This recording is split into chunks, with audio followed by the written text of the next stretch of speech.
Talladega County, South Central St. Clair County, Northwestern Cruza County, Central Clay County, until 9:30 p.m. Central Daylight Time.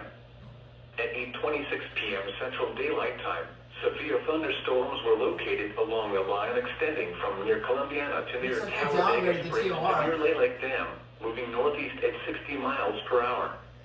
Hazard, 70 miles per hour wind gusts. Source, radar indicated.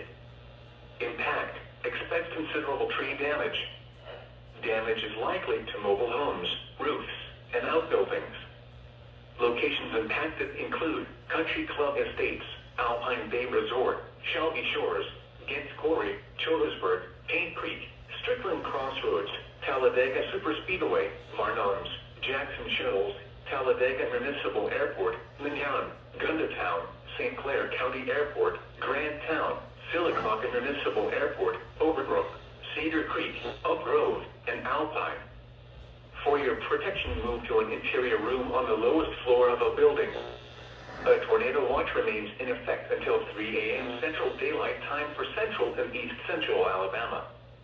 Repeating, a severe thunderstorm warning has been issued until 9:30 p.m. Central Daylight Time for the following counties in Alabama: Clay, Cruza, St. Clair, and Talladega.